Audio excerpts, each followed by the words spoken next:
Este tema tiene no poco que ver con lo que podría ser llamado una especie de teología de la historia, o sea, ubicar visiones, dos maneras de ver la historia, la vida, la sociedad, dos como visiones, de la que ha tratado magníficamente San Agustín.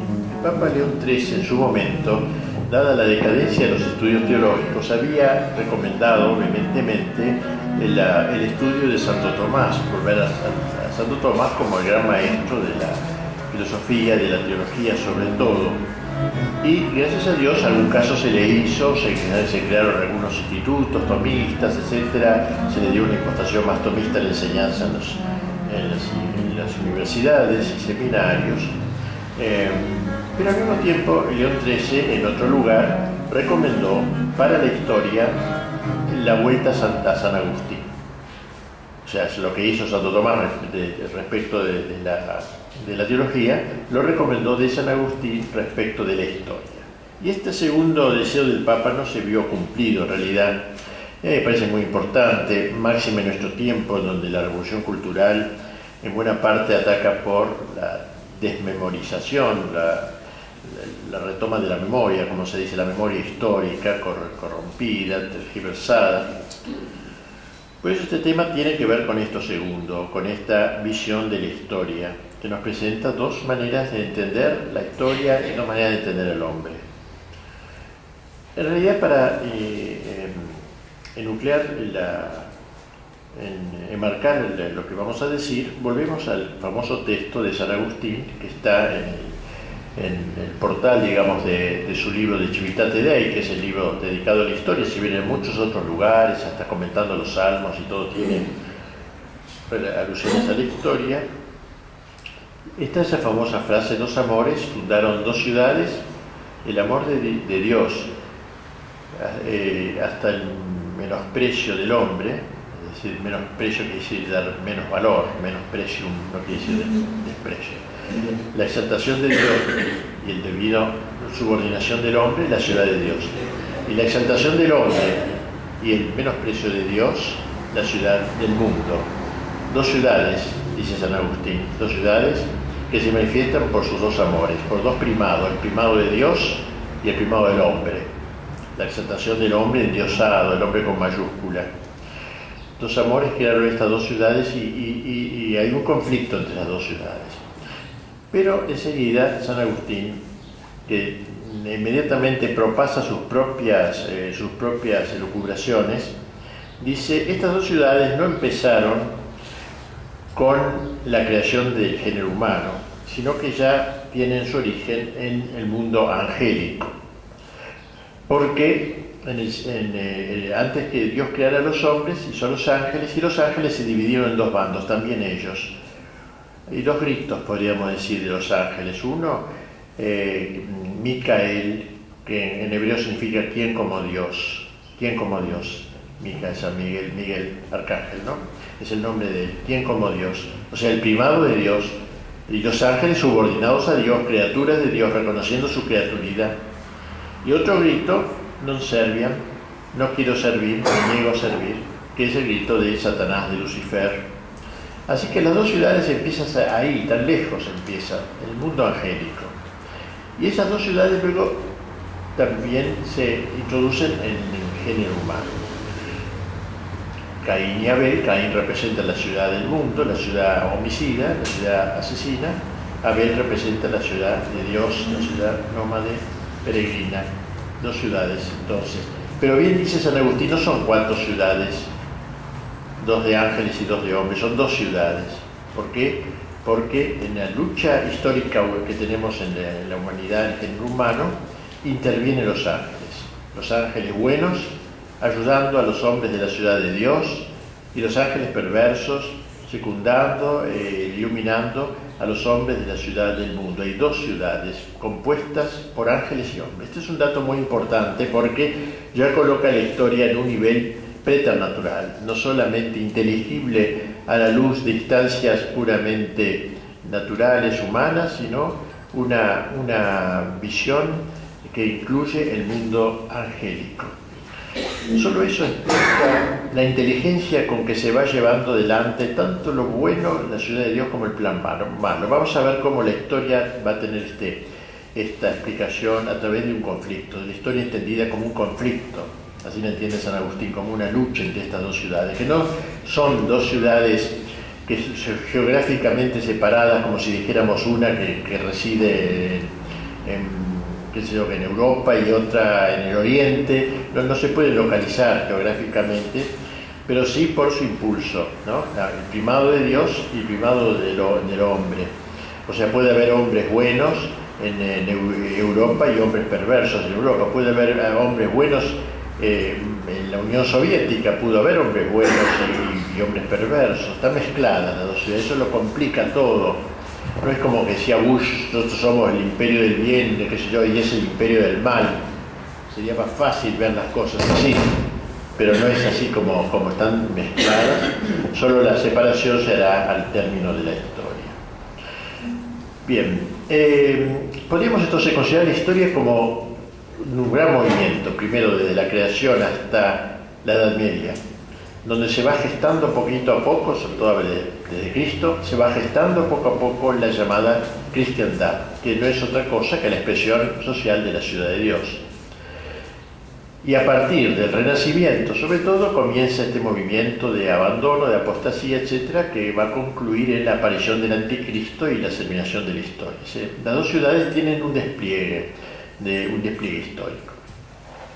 Vemos como cuando comienza el cristianismo en Roma y las persecuciones del Imperio Romano, ahí obviamente había cristianismo, quien lo puede dudar, había héroes, mártires, pero no había cristiandad. ¿Por qué? Porque ¿qué es la cristiandad? No es lo mismo cristiandad que cristianismo. Cristianismo es la práctica religiosa del hombre individual, la concepción religiosa del hombre individual. La cristiandad es cuando el Evangelio impregna el orden temporal, es otra cosa. El orden temporal, la política, el arte, la economía, la cultura, el orden temporal, la guerra, todo, la actividad humana.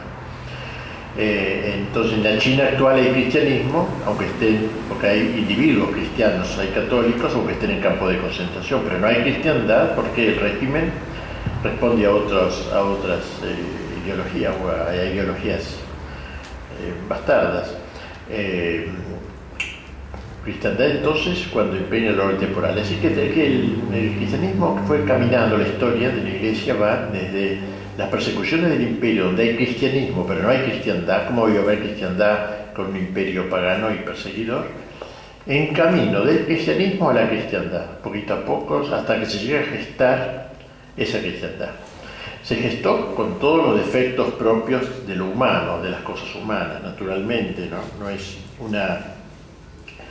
es una sociedad, no fue nunca una sociedad perfecta, hubo reyes perversos, hubo jueces malos y todo. Pero la diferencia está que en aquella época había concepto de lo que era el pecado, cosa que no hay hoy. Hoy ya no hay pecado. Para que haya pecado debe existir Dios, Dios ha sido erradicado, entonces no hay pecado. Pecado es una ofensa a Dios, entonces se llama desprolijidad, incorrección, con otros nombres más benévolos. En esa época había, en cambio, pecado, conciencia de pecado. Si uno obraba mal, sabía que estaba ofendiendo a Dios. La cristiandad se caracterizó entonces por esa impregnación, única casi de las pocas que se dio en la historia. Podría haber alguna otra cristiandad en el Oriente, Bizancio, pero la más clara es la que se dio en Europa, más o menos entre los siglos XI y XIV. 3 siglos duró esa preparación.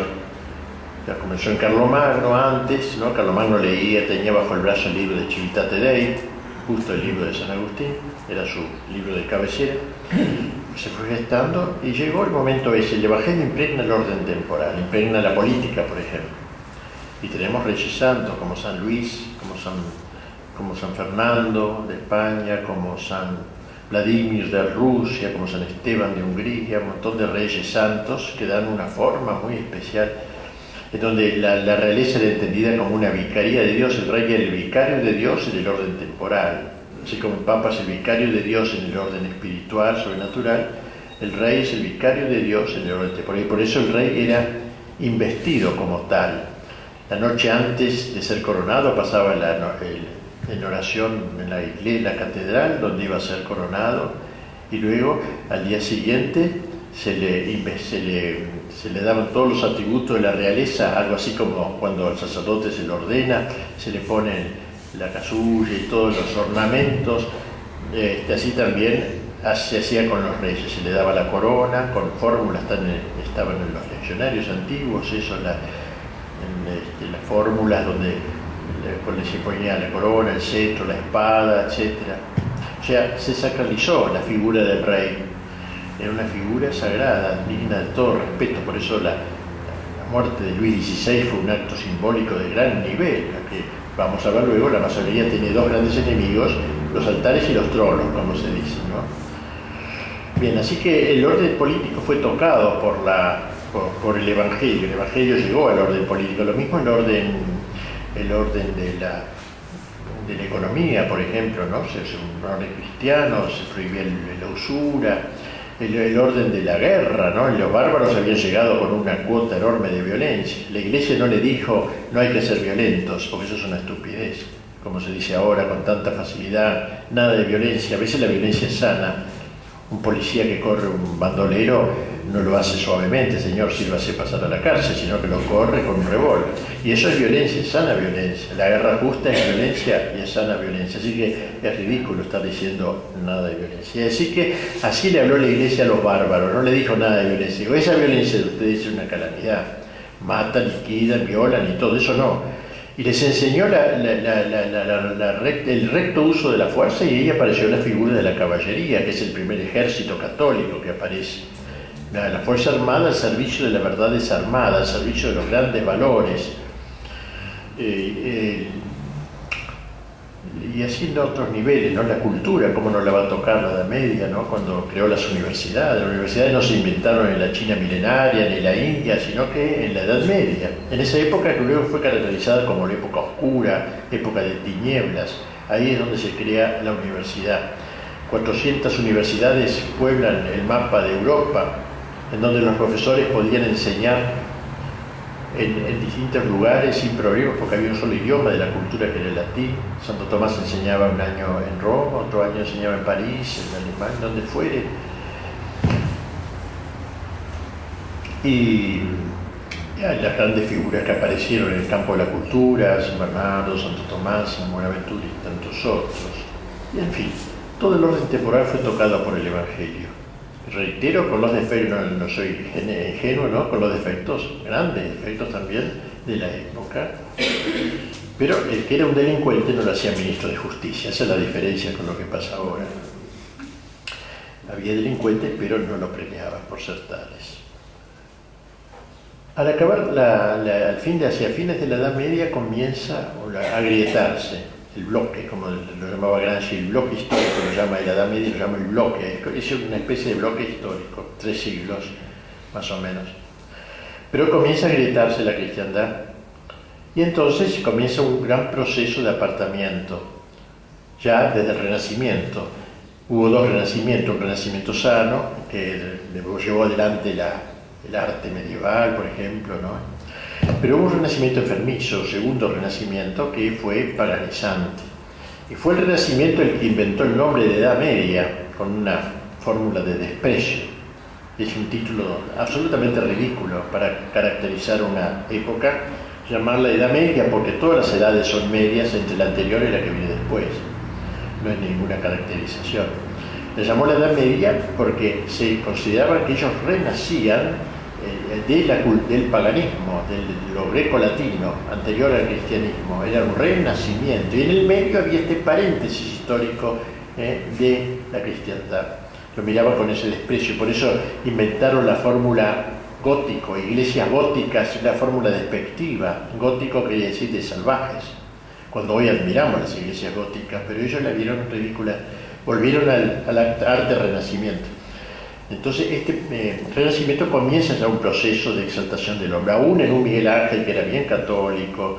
Sin embargo, ya vemos en sus imágenes ese hombre hercúleo, musculoso, medio prometeico, que empieza ya la exaltación del hombre. Recuerden que lo propio de la ciudad de Dios era el primado de Dios. Dios es lo supremo y toda la sociedad se ordena a Dios en última instancia.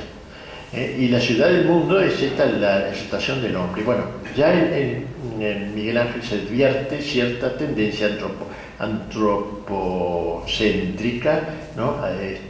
Sin que él haya caído en los excesos posteriores. Pero después del Renacimiento hay tres momentos fundamentales que los ha señalado muy bien el Papa Pío II en un discurso. Dijo que la destrucción de la cristiandad implicó la aparición de tres momentos perfectamente organizados. El primero sería la Revolución Protestante, la Reforma Protestante, que rompe la unidad de la Europa, de la cristiandad europea. Por supuesto que Lutero no estaba contra Dios, ni mucho menos, lo reconocía, lo adoraba. Lutero no estaba contra Cristo, lo amaba, decía que lo quería amar. Pero sí estuvo contra la Iglesia, rompió la Iglesia Católica, rompió la unidad de la Iglesia. Así que ese fue el primer paso en la ciudad del mundo, en realidad, un caminar, pero todavía bastante cercano a las esencias medievales. Pero ya es un paso importante, lo señalaba Pío II. Segundo paso lo podemos ver encarnado en la Revolución Francesa. Allí se da un paso muy fundamental, porque ya se niega todo el orden sobrenatural, cosa que Lutero nunca había hecho. O sea, no solamente se sigue negando la Iglesia Católica como la fundada por Cristo, sino que se agrega una nueva negación, se niega la divinidad de Jesucristo. En todo caso, Cristo es un gran hombre, pero nada más. Se sigue creyendo en Dios todavía, aunque sea un deísmo vago, tipo masónico, supremo arquitecto, lejos, allí que no molesta, que nos hizo y después nos deja obrar como queramos. Y luego faltaba por dar el tercer paso, la Revolución Soviética, en donde hay un intento contra Dios, no solamente atea, sino antitea, se crean sociedades para la destrucción. Curioso, un movimiento que juzga que Dios no existe, pero lo ataca algo inexistente, lo que fuere. Pero eso señaló, parecería el último momento de esta historia de la ciudad del mundo. Revolución Francesa, el protestantismo, Revolución Francesa, Revolución Soviética. Esta visión de la historia me parece que es muy fiel al espíritu agustiniano. Como decíamos, los ángeles malos están unidos a la ciudad del mundo. Es demasiado inteligente el proceso de la revolución anticristiana, es demasiado inteligente como para haber sido gestados por puros hombres. Hay una mente preternatural. No es que un grupito de personas en el siglo XVI dijeron vamos a hacer una revolución en 3 estadios, tal, cual y cual. No, Lutero no tenía ni idea de lo que vendría después. Ni la Revolución Francesa sabía lo que venía después. Pero hay un orden demasiado lógico como para ser meramente humano, demasiado concatenado. Primero, Iglesia no, Cristo sí, Dios sí. Segundo, Iglesia no, Cristo no, Dios sí. Tercero, ni Iglesia, ni Dios, ni Cristo, nada. Todo eso queda destruido. Es en este contexto donde aparece en esta ciudad del mundo el papel primordial que va a realizar la masonería, que es como una anticristiandad. Por eso está muy relacionado un tema con otro. Es como una anticristiandad. El que a mi juicio mejor ha desarrollado este tema es el Papa León XIII en su encíclica Humanum Genus, cuyo aniversario pasó hace unos años, fines del siglo XX, desapercibido por desgracia totalmente, pero es un documento muy importante. Ya desde el comienzo de este documento, porque el Papa ahí analiza bien lo que es la masonería, me parece que puede ser útil para todos los momentos, aún para ahora. Digo que ya desde el comienzo el Santo Padre presenta la lucha que la masonería lleva adelante contra la Iglesia en una dimensión auténticamente teológica, no es un movimiento puramente cultural o intelectual. El género humano, dice el Papa, después de apartarse miserablemente de Dios, creador y dador de los bienes celestiales, por envidia del demonio, quedó dividido en dos campos contrarios, de los cuales el uno combate sin descanso por la verdad y la virtud, y el otro lucha por todo cuanto es contrario a la virtud y a la verdad. El primer campo es el reino de Dios en la tierra, es decir, la Iglesia verdadera de Cristo. El otro campo es el reino de Satanás. Bajo su jurisdicción y poder se concentran todos los que, siguiendo los funestos ejemplos de su caudillo y de nuestros primeros padres, se niegan a obedecer la ley divina y eterna y emprenden multitud de obras prescindiendo de Dios o combatiendo contra Dios. Esto es típicamente agustiniano. San Agustín decía que las dos ciudades tenían sus reyes respectivos. La ciudad de Dios, el rey era Cristo; la ciudad del mundo, el rey era Satanás. El Papa retoma eso para hablar de la masonería. Precisamente lo va a poner en esa visión. Por eso me pareció conveniente introducir el tema con la visión de San Agustino, recordarla. León XIII reanuda así la descripción agustiniana en estos términos. Dice: durante todos los siglos han estado luchando entre sí con diversas armas y múltiples tácticas, aunque no siempre con el mismo ímpetu y ardor en los dos campos, ¿no? En nuestros días, todos los que favorecen el campo peor parece conspirar a una y pelear con la mayor vehemencia bajo la guía y con el auxilio de la masonería. Sociedad extensamente dilatada y firmemente constituida por todas partes. No disimula ya sus propósitos, se levantan con suma audacia contra la majestad de Dios, maquinan abiertamente la ruina de la Santa Iglesia con el propósito de despojar enteramente, si pudiesen, a los pueblos cristianos de los beneficios que le ganó Jesucristo, nuestro Salvador. Bien, la base que justifica el juicio condenatorio que de la masonería pronunció el Santo Padre, dentro de unas 80 encíclicas que hay sobre este tema, pero me quedo en esta que me parece que la que dio más en el clavo mi juicio, reside en su conexión intrínseca con los principios del naturalismo. Es decir, lo más grave de la masonería no es tanto que ataca a la Iglesia, es una consecuencia. Lo más grave es que es su concepción naturalista. Eso va a decir el Papa, es lo central, y a mí me parece que acertó plenamente. Dice: todo su empeño, dice el Papa, se reduce a traducir en los hechos las teorías del naturalismo. Es decir, la negación del orden sobrenatural. Todo es natural. Todo está en este campo de la tierra, digamos así.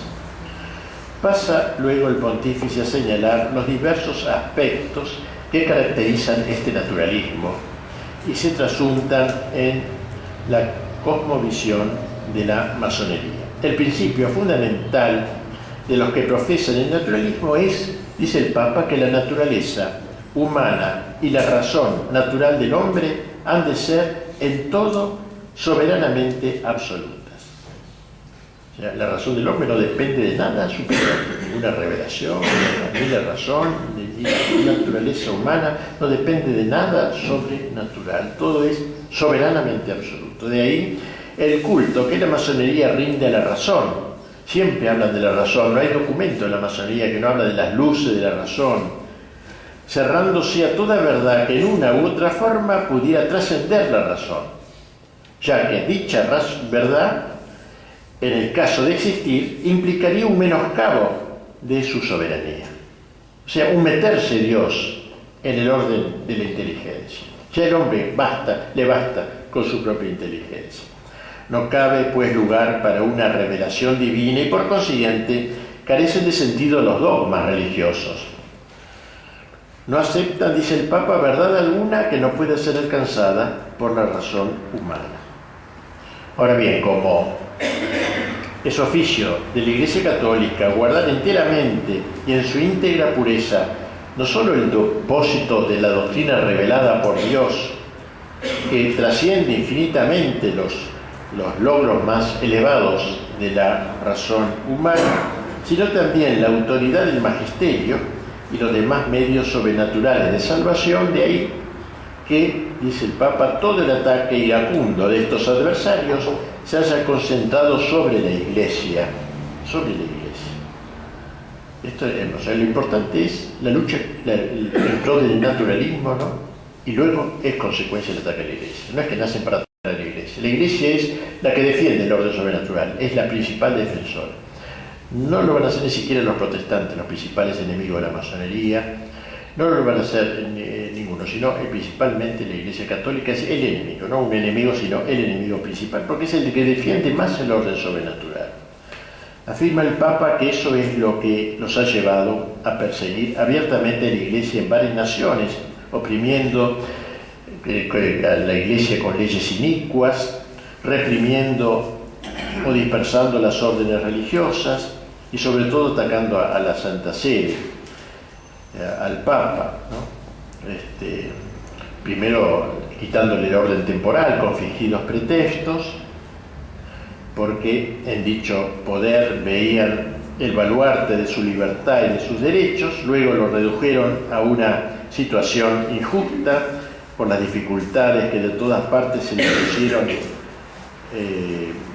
opusieron al Papa en ese despojo. Finalmente, dice el Papa, hemos llegado a una situación en la que los fautores de las sectas proclaman abiertamente lo que en oculto habían maquinado durante largo tiempo, esto es, que hay que suprimir la sagrada potestad del Papa y que hay que destruir por completo el pontificado constituido por derecho divino.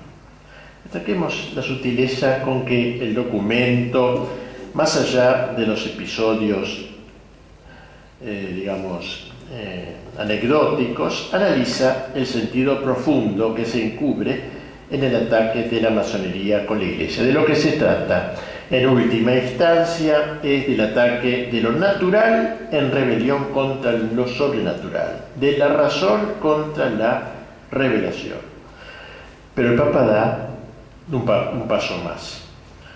Como la secta, en su afán libertario, dice, ha declarado la independencia de la razón humana respecto a toda revelación o magisterio que la trascienda, resulta que en la práctica algunos optan por aceptar a Dios, otros por negarlo, otros tienen de él un concepto completamente erróneo. Por ello así es, o sea, hay masones que aceptan a Dios, supremo arquitecto, otros que son ateos, pero siempre negar el orden sobrenatural. Si es un Dios reconocible por la razón humana y nada más. Por eso la diosa razón, una diosa, declaran a Dios la razón en la Revolución Francesa.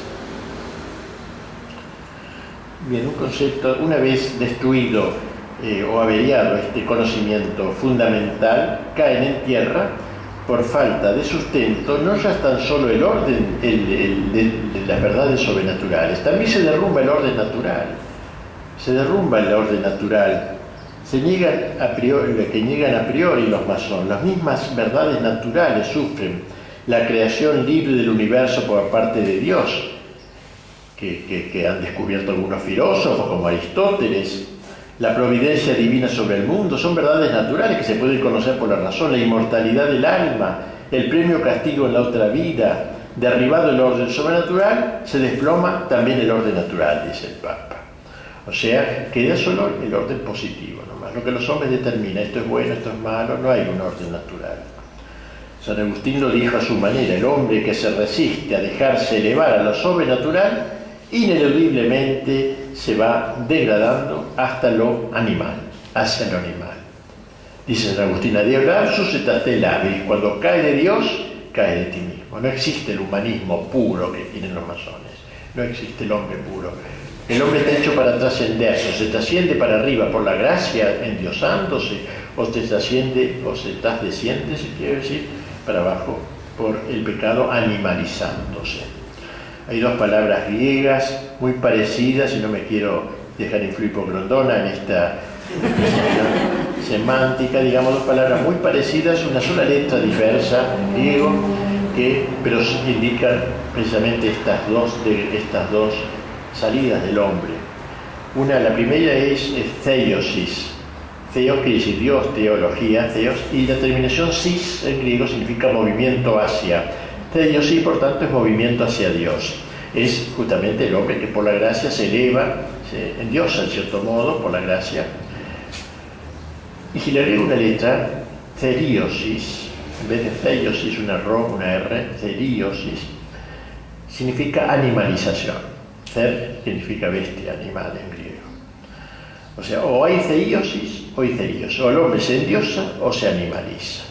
No cabe el hombre químicamente puro.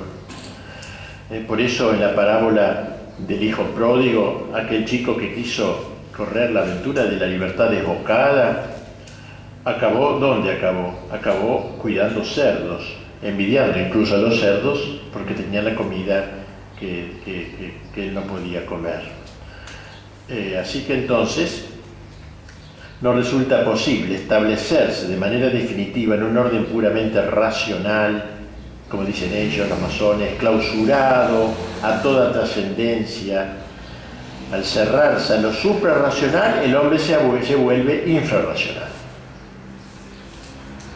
Por eso ellos atentan contra la razón, hay que decírselo, porque nosotros debemos defenderlo. Fides et ratio, decía el título de la encíclica de Juan Pablo Gil, la fe, pero también la razón. El hombre, la Iglesia ha defendido la razón, y estos señores racionalistas destruyen la razón. El naturalismo, pues, es un elemento contra la inteligencia que al cerrarse, es un atentado, contra la inteligencia que al cerrarse a la verdad sobrenatural queda, por así decirlo, como castrada. Como la voluntad sigue a la inteligencia, también ella se ve herida en su tendencia al bien. El rechazo de las verdades enseñadas por Dios conduce necesariamente, según observa con sagacidad León XIII, a la negación del pecado de nuestros primeros padres y consiguientemente a la negación de una naturaleza debilitada y proclive al pecado. Otra gran falla que va a destruir al hombre, y que enarbola en la masonería. Hemos visto hasta qué punto los masones exageran las fuerzas y la excelencia de la naturaleza humana, poniendo en esta el único principio regulador de la justicia. Ni siquiera se les llega a ocurrir la necesidad de refrenar los impulsos de la naturaleza. No acepta, porque el hombre no está herido. El hombre no ha quedado como aquel de la parábola tirado en el camino y tuvo que venir el buen samaritano y cargarlo, que era Cristo. No, el hombre está perfectamente bien, nace sano. Pues Rousseau, aquí está también el espíritu de la Revolución Francesa. El hombre no tiene pecado original. Entonces no piensa en que hay que dominar los ímpetus de la naturaleza, las pasiones desordenadas que tanto nos influyen,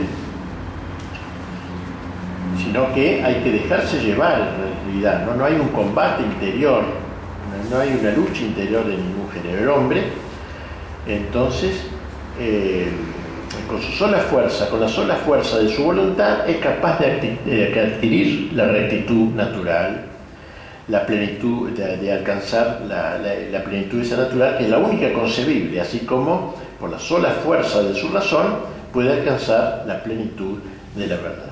Sin embargo, como insinuamos más atrás, una actitud semejante, negatoria de la divina gracia, acaba por desembocar en el santón laico o en el honesto burgués, que era el masón, como hemos conocido los viejos masones. Algunos son honestos, burgueses honestos, tratan de no infringir las leyes generales de la sociedad que se esperaba. Si no era ese honesto burgués, sino es un hombre abiertamente desenfrenado.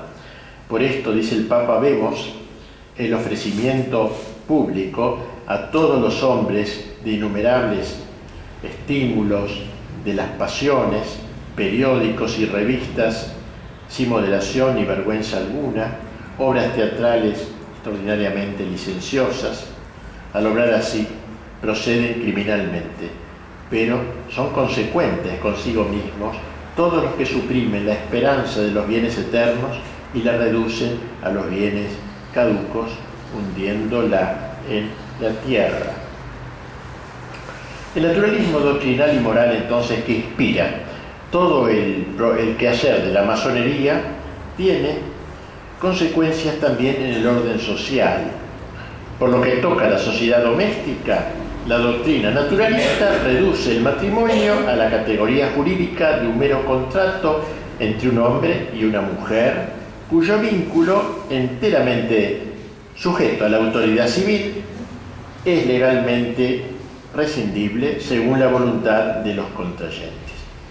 En lo que atañe a la educación de los hijos, el naturalismo prohíbe enseñarles cosa alguna como cierta y determinada en materia de religión. Cada cual, al llegar a la adolescencia, escogerá lo que prefiera. Los masones, dice el Papa, están de acuerdo con estos principios.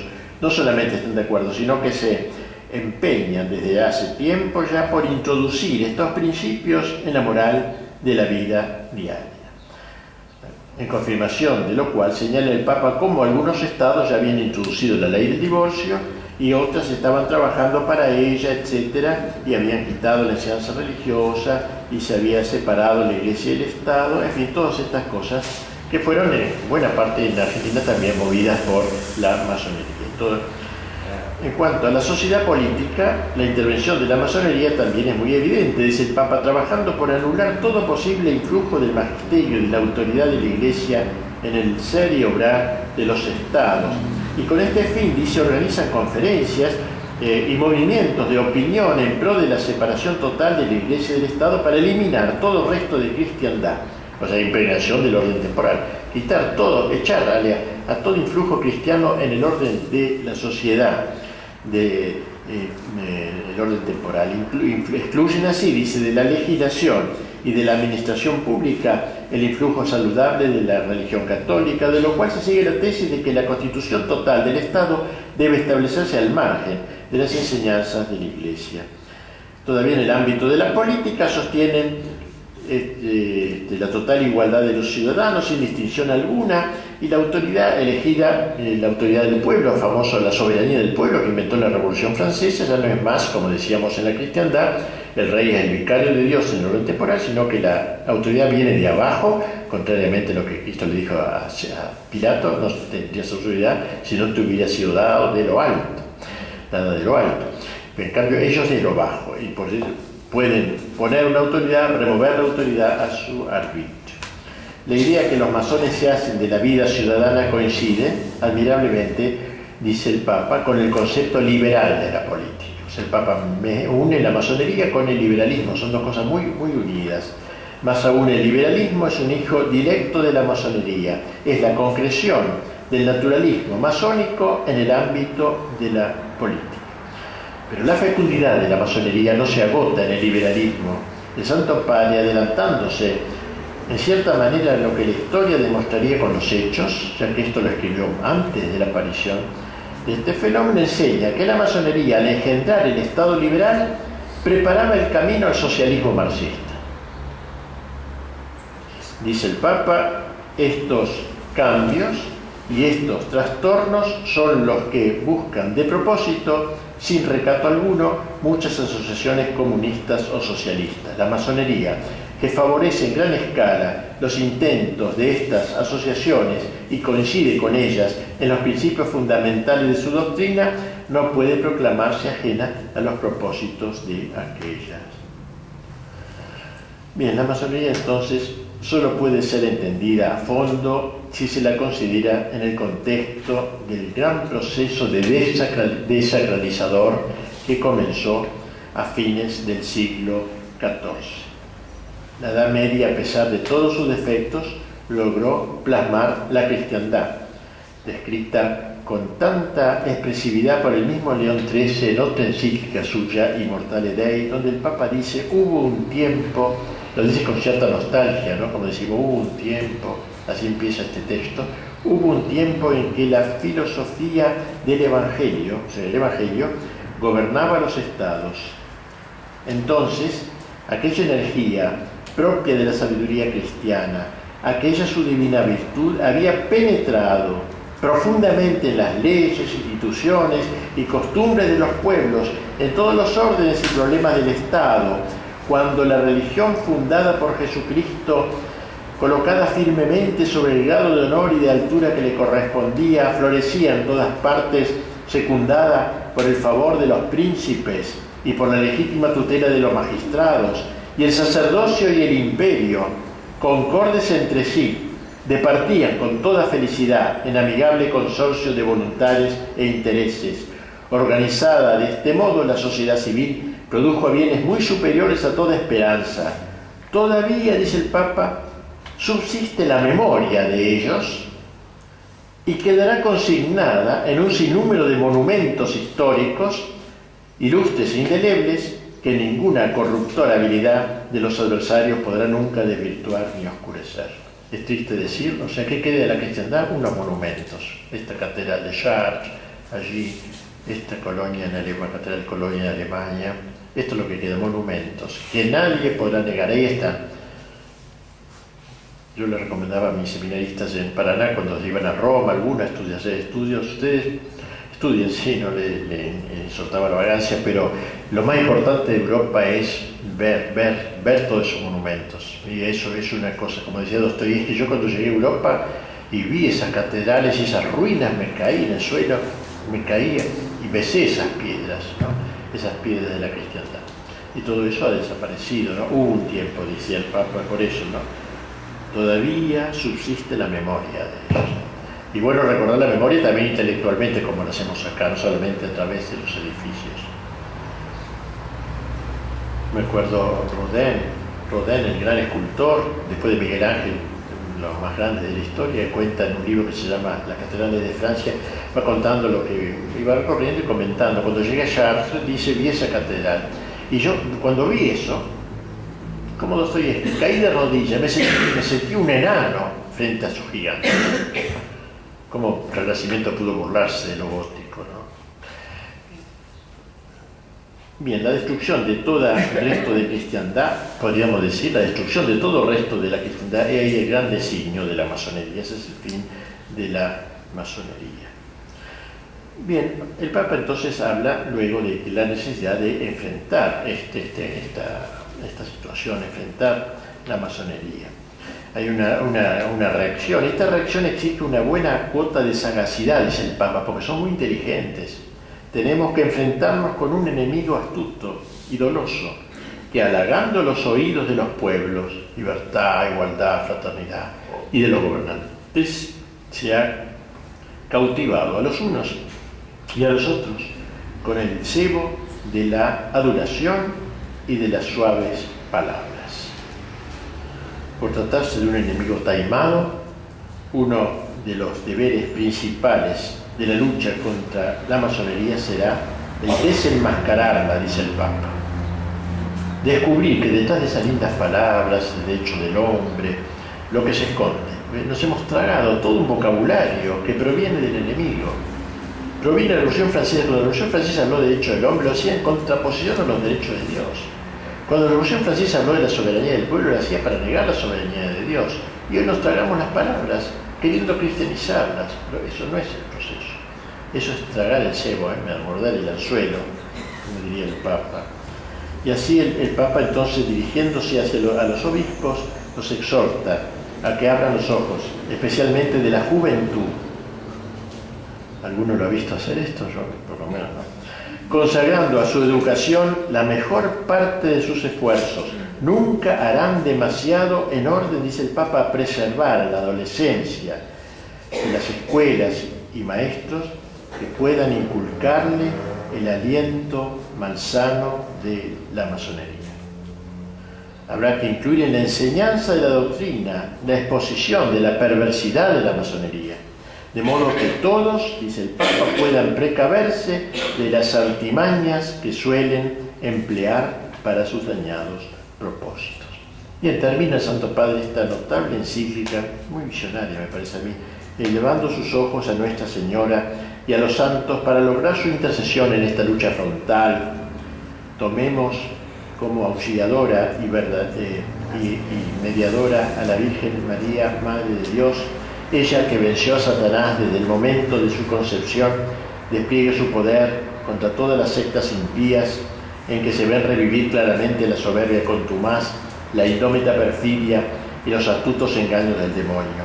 Pongamos por intercesores al príncipe de los ángeles, San Miguel, vencedor de los enemigos infernales, a San José, esposo de la Virgen Santísima, celestial patrono de la Iglesia Católica, a los grandes apóstoles San Pedro y San Pablo, sembradores e invictos defensores de la fe cristiana. Bien, este es el resumen, la magnífica encíclica de León XIII sobre la masonería, Humanum Genus. Podríamos decir entonces que la historia se encuentra en este momento de triunfo masónico generalizado en todo el mundo, van logrando punto por punto todos sus planes. hemos llegado al término de la historia. Bueno, esto ya es más difícil, ¿no? Podríamos decir que después de estos grandes tres momentos de que hablamos, ¿no? Primero, Iglesia no, Cristo sí, Dios sí. Segundo, Iglesia no, Cristo no, Dios sí. Tercero, ni Iglesia, ni Cristo, ni Dios. Parece que ya no se puede ir más allá. Sin embargo, creemos que hay un paso más. No será un cuarto paso, pero es como un colofón de todos estos pasos, dado una cosecha. Eso sería el nuevo orden mundial que se está proyectando, que se está llevando adelante, y que lo ha desarrollado, a mi juicio, el que mejor lo ha desarrollado ha sido Fukuyama, un autor norteamericano, apellido japonés, secretario de Bush, del padre del primer Bush, el primer presidente. Él escribió un libro explicando qué era el nuevo orden mundial, muy interesante, donde va mostrando que esto va triunfando paso a paso, que hemos llegado ya a una plenitud histórica, claro, la plenitud masónica, podríamos decir nosotros, ¿no? Él habla de la masonería, pero la plenitud histórica, ya el hombre se escribe con mayúsculas, ya no es más el hombre, pobre hombre medieval, ahora es el hombre soberbio, prometeico, el hombre de la Torre de Babel, que ha puesto los peldaños de su soberbia para igualar a Dios, seréis como dioses. Y él dice que quedan algunos enemigos, dice Fukuyama, todavía no se ha logrado plenamente el orden mundial, quedan algunos enemigos. La familia, dice, por ejemplo, las patrias y la religión. Estos son los tres enemigos que hay que erradicar. La familia, ya no, ¿por qué? ¿Qué tiene que ver la familia con este asunto? La familia entendida cristianamente, ¿no? Se comprende, la familia esa. Porque esa familia, en realidad, está, al hablar de una fidelidad hasta la muerte, como lo entiende el cristianismo, la familia cristiana, destruye el carácter libre de los contratos libres que uno puede rescindir cuando quiera. Como ahora se decía, se estaba proyectando acá en Argentina un matrimonio por cada 2 años. Cada 2 años hay que renovarlo. Después vendrá un progresista y ya cada año, que va progresando la historia, ¿no? Pero es más. Y así, entonces, él decía que la familia, si la familia se convertía en un mero contrato, no era enemigo, un mero contrato rescindible no era enemigo, es lo que dicen los masones. La patria, ¿por qué es enemiga las patrias del nuevo orden mundial? Porque el nuevo orden mundial justamente homogeneiza en cuenta a todo el mundo, ¿no? Las patrias son un atentado contra eso. Y la religión, te cuento, lo esencial del nuevo orden mundial, dice Fukuyama, el cual sigue a Hegel, a los pensadores alemanes, pero también a Marx. Me llama la atención eso, siendo bien liberal. A Marx lo pone como un antecesor y bien lo hace perfecto, porque es un antecesor de todo esto. Hay que realizar entonces ese proceso de la iglesia y de destrucción del orden religioso. ¿Por qué?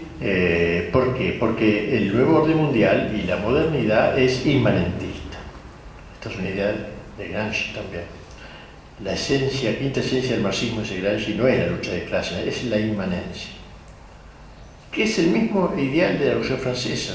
Por eso digo, hay una continuidad, la inmanencia. ¿Qué es la inmanencia? Inmanere significa permanecer en la actitud del hombre que vive en esta tierra como si esta fuera su patria definitiva. Esto lo va a idear, a pensar la Revolución Francesa, pero también la soviética, porque ¿qué dijo Marx? El paraíso en la tierra. El paraíso no es allí que no existe en el más allá, sino acá, en la tierra. Entonces, lo que hay que lograr es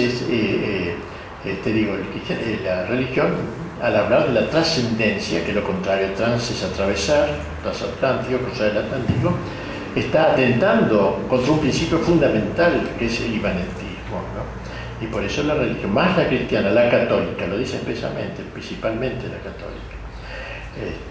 Ahora, después agrega algo todavía más horrible, dice, de todos modos, las patrias podrán conservarse, y la religión también, con una condición. ¿Cómo se conservaría la patria? ¿Cómo permitiríamos nosotros que se conservaran las patrias? Bueno, no lo dice con estas palabras, pero la idea. Si las patrias renuncian a su ser nacional, a sus tradiciones nacionales, a sus fronteras casi, a sus héroes, a sus santos, y se limitan a lo anecdótico, ahí sí la podemos aceptar. ¿Qué quedará de Francia? ¿Qué será Francia? Y será un lugar donde se hacen muy ricos, que es textual, esto sí que es textual lo que ahora, muy ricos quesos exquisitos, los franceses tienen quesos muy ricos realmente. Eso es lo que queda de la Francia, de Corneille, de Racine, de San Luis, de Juana de Arco, los quesos. Y de Alemania quedarán las salchichas también, las salchichas y la cerveza, dice. Eso, si Alemania acepta hacer un lugar donde hay muy ricas salchichas, hace muy buena cerveza, ahí se la podría aceptar un lugar que se llama Alemania. Bueno, y el cristianismo también podría ser aceptado. ¿Con qué condición? Con que el catolicismo, sobre todo, ¿no? Como digo, con la condición de que renuncie a decir que es la verdad.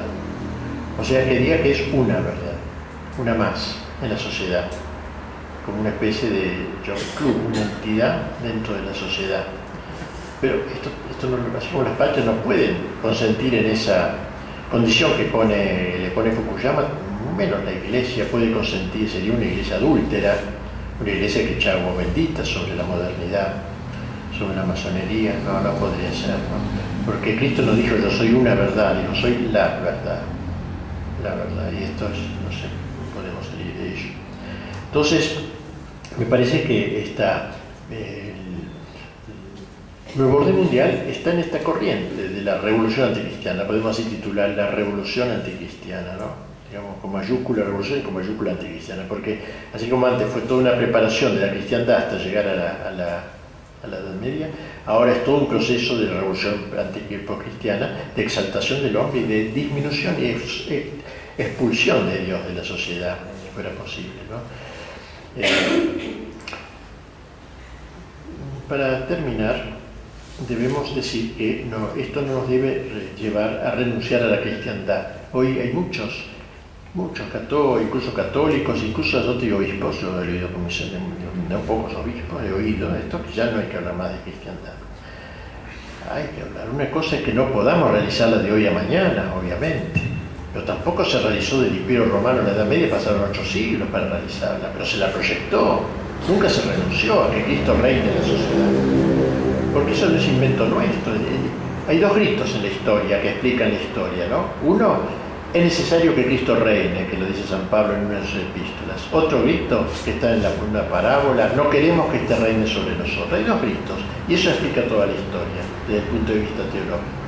Nosotros no podemos renunciar a que Cristo reine. Como decía el cardenal Pi, esta es la política del Padre Nuestro. ¿Por qué del Padre Nuestro? El Padre Nuestro dice en una de sus peticiones, hágase tu voluntad, así en la tierra como en el cielo. En la tierra, en los parlamentos, en los colegios, en las universidades, en el ejército, en las Fuerzas Armadas. No podemos renunciar. Ahora que yo sé que no son los 5 decretos con los que se crea una cristiandad, pero no hay que renunciar. Porque ¿qué está haciendo el enemigo? Primero destruyó la cristiandad, hubo un tiempo, decía León XIII, ¿no? Ya está, queda monumento nomás. Ahora, ¿qué está haciendo? Destruyendo el cristianismo en los corazones ya, o sea, liquidó al Cristo, al Evangelio en la sociedad, y ahora ataca al Cristo en los corazones, para erradicarlo totalmente. Cuando este proceso termine, y que va avanzando a pasos agigantados, particularmente porque en la medida en que no encuentra resistencia, ni en la iglesia siquiera, ni resistencia condigna, digamos, ¿no? Alguna resistencia suelta, pero el avance es cada vez más rápido, como decía el mismo León XIII, más grave que la audacia de los malos es la cobardía de los buenos. Y en este grado avanza el enemigo, entonces digo, cuando este avance se haga ya, si es que no hay un freno, un cambio en la historia, nosotros debemos buscarlo, aunque no lo logremos, llegará el momento del fin de la historia. Y con esto termina un poco esta visión un poquito panorámica de la historia, de Génesis al Apocalipsis, digamos, con la aparición del Anticristo, que da todo su sentido al resto. Así como Cristo es la recapitulación, como dice San Pablo, de todo el bien de la historia, el Anticristo será como el recapitulador de todo el mal de la historia. Y el Apocalipsis pinta esa época, precisamente, Santo Tomás dice que probablemente el Anticristo sea un político, o sea, es un dirigente en el orden, una especie de emperador mundial. Y la iglesia quedará reducida a un pequeño resto, dice el Apocalipsis. Y la mayor parte de la gente va a echar agua bendita sobre este mundo. Un sector de la iglesia adúltera echará agua bendita sobre este muerto del Anticristo. Así lo pintan varios autores cuando hablan de estos temas, ¿no? pero vendrá un grupo que resiste, y cuando menos se espere vendrá la venida de lo alto, que vence al anticristo, etc. Pero yo tengo la impresión que la historia va en esa dirección, a no ser que haya, que si el padre Benville me decía una vez, bueno, a lo mejor Dios quiere tirar una bomba en París, otra bomba en Nueva York, otra bomba en Buenos Aires, la gente diga, pésame Dios mío, me arrepiento, etc., y empiece de nuevo eso no lo sabemos cuando termina, pero si esto sigue más o menos así, da la impresión que estamos en tiempos bastante terminales. Bueno, con esto queda dado una especie de visión de la historia, las dos concepciones, la concepción de la iglesia hecha cristiandad, la concepción de la masonería que quiere destruir la cristiandad y luego el cristianismo, y punto final. Gracias.